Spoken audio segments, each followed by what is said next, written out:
Assalamualaikum warahmatullahi wabarakatuh. Nama saya Anissa Habriastuti dari kelas 10 MIPA 1 absen 2. Di sini saya akan menjelaskan bagaimana proses siklus daur nitrogen. Yang pertama, gas nitrogen itu dikenal memiliki ikatan yang stabil dan sulit bereaksi, sehingga gas nitrogen tidak bisa langsung dimanfaatkan secara langsung oleh makhluk hidup. Sebagian besar unsur nitrogen di atmosfer terdapat dalam bentuk nitrogen bebas atau nama senyawanya yaitu Na2. N2 bukan Na, maaf. Nitrogen di dalam tubuh makhluk hidup adalah komponen penyusun dari asam amino yang akan digunakan untuk membentuk protein. Di mana gas nitrogen banyak terdapat di atmosfer yaitu sekitar 80% di udara nitrogen bebas yang dapat ditambah atau difiksasi terutama oleh tumbuhan yang berbintil. Ini bintil-bintil akarnya yang di bagian akar bulat-bulat. Misalnya tumbuhan polong-polongan dan beberapa jenis ganggang nitrogen bebas juga dapat bereaksi dengan hidrogen dan oksigen dengan bantuan kilat atau petir yang akan membentuk senyawa nitrat atau NO. Ada awan, terus akan turun hujan, petir, maka akan jadilah bereaksi dengan hidrogen dan oksigen, maka jadilah nitrogen yang akan membentuk senyawa nitrat atau NO. Oke, baik, selanjutnya kita akan membahas siklus daur nitrogen yang terdapat beberapa proses yang sangat berperan dalam ekosistem yang menghasilkan nitrogen. Proses pertama yaitu fiksasi. Fiksasi itu dari sini ke sini. Proses fiksasi ini proses di mana dalam proses ini akan menunjukkan akar tanaman yang berbintil, yang tadi ya bintil-bintil itu akarnya itu bentuknya bulat-bulat yang mengandung bakteri untuk mengikat nitrogen yang sifatnya simbiosis dengan akar tanaman. Pada proses ini, proses fiksasi, nitrogen akan berubah menjadi amonia atau nama senyawanya NH3. NH3. Melalui proses alami, pembentukan akan berubah dari proses nitrogen berubah menjadi amonia atau NH3 melalui proses alami. Dalam prosesnya dibantu oleh mikroorganisme sejenis bakteri yang seperti digambar ini bakteri pada akar polong yang biasanya terdapat pada akar polong-polongan yang ini yang biasanya disebut dengan diazotrof. Di antaranya nama bakterinya itu Rhizobia,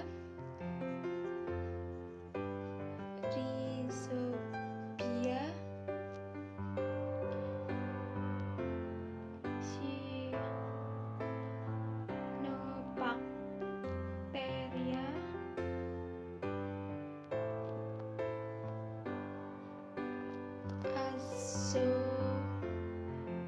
Clostridium, di mana bersifat anaerob.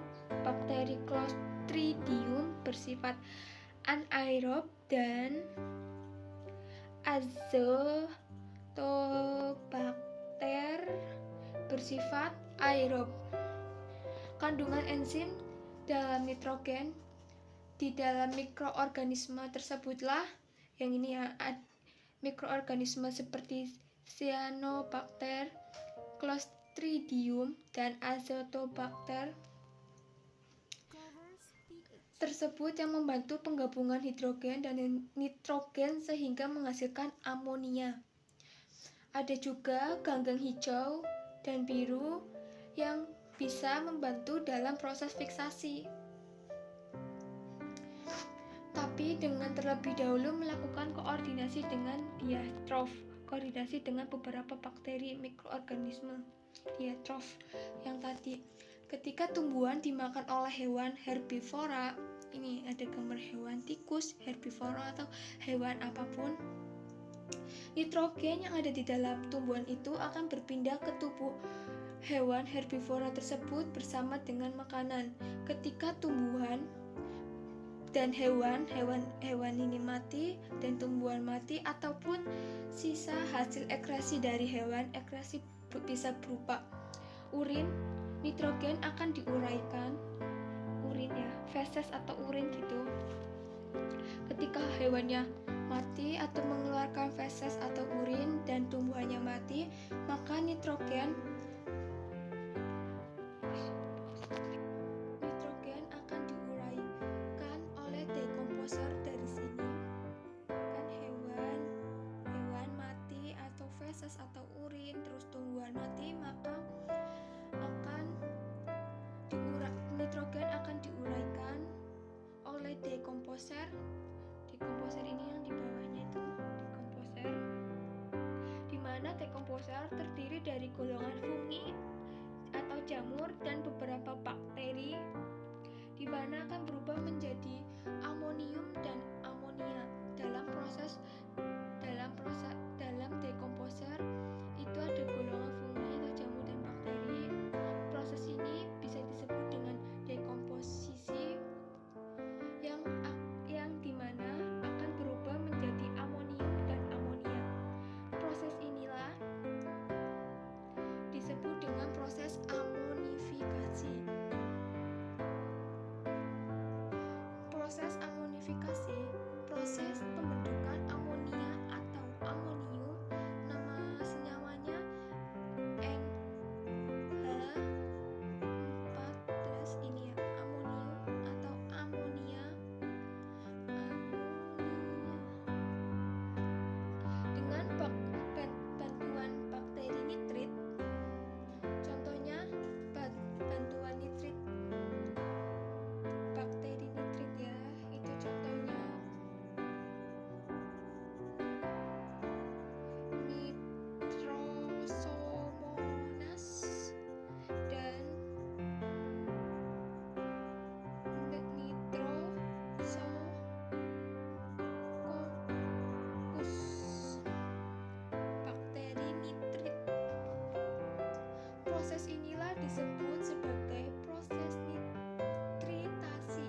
Kemudian nitrit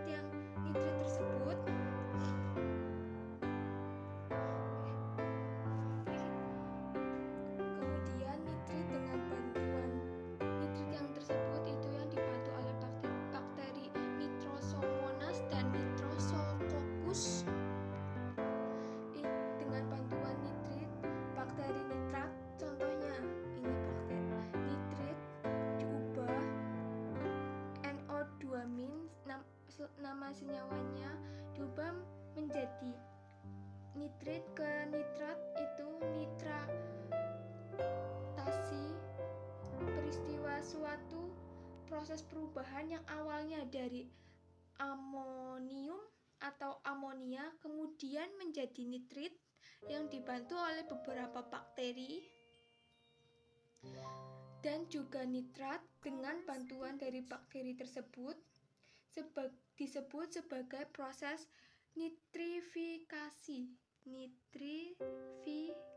Yang ini, yang dimana proses nitrifikasi merupakan proses oksidasi secara biologis dari amonia yang dihasilkan dari nitrogen, nitrogen menjadi dekomposer, yang dihasilkan dari nitrogen menjadi amonium lalu lanjut menjadi nitrit. Proses ini juga dilanjutkan dengan oksidasi dari nitrit ke nitrat yang melibatkan bakteri jenis autotrof dan amonia.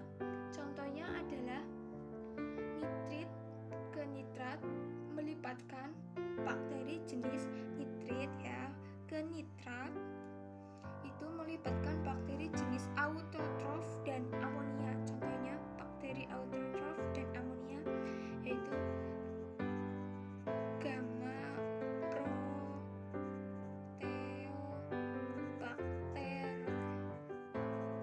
dan yang dihasilkan oleh bakteri ini dihasilkan oleh Nitrosococcus. Kemudian dari hasil nitrifikasi,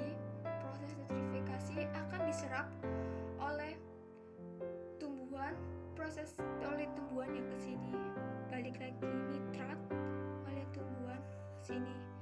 Nitrat oleh tumbuhan itu disebut proses asimilasi.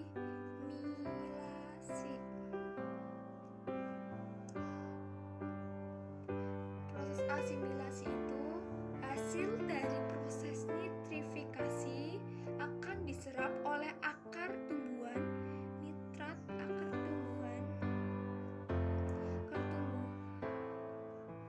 yang akan digunakan oleh tumbuhan, di mana proses asimilasi mendukung dalam proses metabolisme atau fisiologi di dalam tumbuh-tumbuhan. Proses asimilasi ini proses terbentuknya senyawa dari nitrogen yang bersifat organik, contohnya adalah asam amino. Pada tanaman proses ini dimulai dari hubungan simbiosis saling menguntungkan antara nitrogen dan rhizobia yang tadi bakteri dalam akar yang bintil-bintil itu. Kemudian terjadilah proses asimilasi yang menghasilkan ion amonium langsung dari bintil akar rhizobia tadi sih.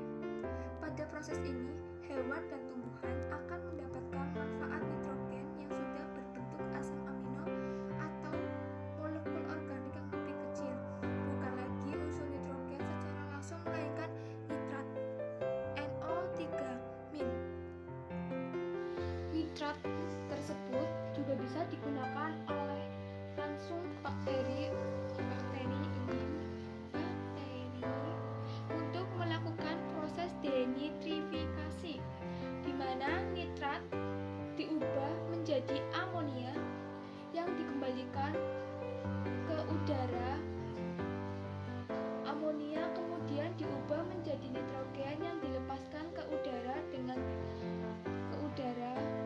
ini bakteri amonia nitrat gitu dilepaskan ke udara lagi, ke atmosfer gitu, yang dilepaskan ke udara. Maka dengan cara ini daun nitrogen akan berulang dalam ekosistem. Pada tahap inilah tahap denitrifikasi merupakan siklus terakhir di mana nitrat yang dihasilkan dari proses sebelumnya akan jadi nitrogen lagi karena dihempaskan ke udara ini melalui proses denitrifikasi dibantu oleh beberapa bakteri, yaitu bakteri jenis Clostridium. Bakteri dalam proses denitrifikasi itu melibatkan beberapa bakteri, yaitu bakteri Clostridium atau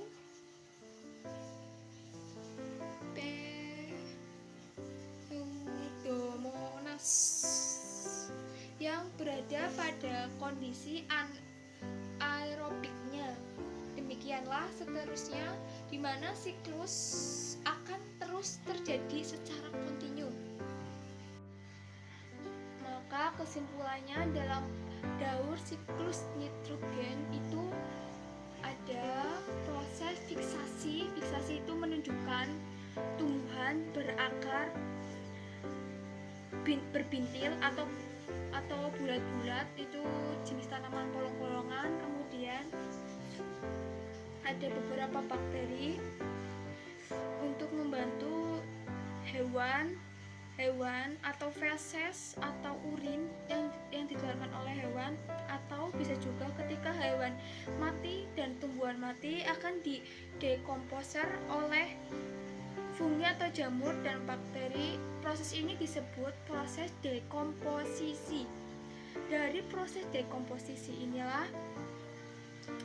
akan membentuk amonia atau amonium.